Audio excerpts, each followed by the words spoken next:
Hello guys. అయితే ఇప్పుడు మనం ఎగ్ బిర్యానీ చేయబోతున్నాం అనమాట. మనం ఫస్ట్ కొన్ని ఎగ్స్ తీసుకొని దాన్ని ఉడకబెట్టుకుందాం అనమాట. ఫస్ట్ వేడి వేడి నీళ్ళల్లో అవి ఉడకాలన్నమాట. ఎలా ఉడకాలి? ఉప్పేసి ఉడకబెట్టాలన్నమాట. సో ఉడకబెట్టుకున్న తర్వాత ఆ ప్రాసెస్లో వేరే దాని మీద మనము ఫ్రైడ్ ఆనియన్స్ చేసి పెట్టేసుకుందాము. ఎందుకంటే బిర్యానీలో పైన చల్లుకోవాలి కదా ఫ్రైడ్ ఆనియన్స్. ఎందుకంటే ఫ్రైడ్ ఆనియన్స్ అని మనకి టేస్ట్ వస్తుంది కాబట్టి. ఇక్కడ గుడ్డులు ఎందుకు ఎల్లోలో ఉన్నాయని డౌట్ పడకండి. ఎందుకంటే దాంట్లో ఉల్లిపాయ పొట్టు అనేది వేసారన్నమాట. ఎందుకు వేసారంటే తినేటప్పుడు ఎగ్ అనేది టేస్ట్గా వస్తుందంట. సో అందుకనే వేసారనమాట. అందుకనే అవి ఆ కలర్లో అయినాయి. అండ్ ఒకసారి చూసుకుంటే ఇవి ఏంటివంటే ఉప్పు, కారం, పెరుగు, మసాలా ఇవన్నమాట. అన్నీ కలుపుకొని ఎగ్స్లో మ్యారినేట్ చేసి పెట్టుకోవడానికి అనమాట. సో ఇంకొక సైడ్ ఫ్రైడ్ ఆనియన్స్ అవసరం లేదు. ఫ్రైడ్ ఆనియన్స్ ఫ్రైడ్ ఏమంటారు మిర్చి, సారీ సారీ గైస్. సో మిర్చి కూడా అవసరం లేదు కాబట్టి నేను ఫ్రై చేసుకున్నాను.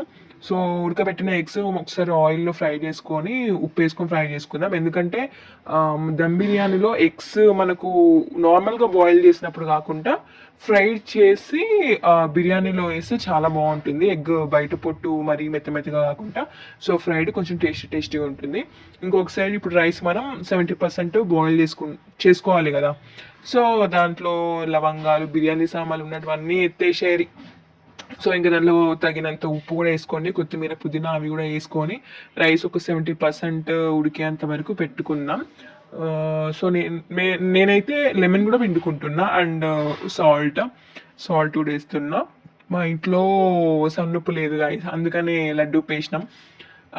సో ఇప్పుడు మ్యారినేట్ చేసుకున్న ఎగ్స్ అనమాట. మనం ఆయిల్లో వేపుకున్న ఎగ్స్ అవి అండ్ ఇందాక మనం కలుపుకున్న మసాలా అవంతా కలిపి మ్యారినేట్ చేసి పెట్టుకున్నాం అనమాట.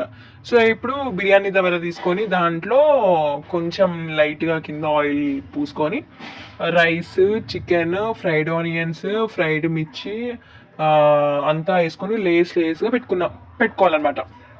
పెట్టేసుకొని ఫస్ట్ స్లో మీడియంలో ఫ్లేమ్ పెట్టుకొని ఫ్రైడ్ ఆనియన్స్ అవంతా వేసేసుకొని స్లో మీడియంలో పెట్టుకొని ఒక 10 minutes వరకు వదిలేయండి. పైన గార్నిష్ చేసుకోండి. అంతే ఫ్రెండ్స్, పైన విడిపోకుండా ఏదైనా వెయిట్ పెట్టేసేయండి. అంతే, ఇంకా చూసుకోండి వేరే లెవెల్ ఎగ్ బిర్యానీ.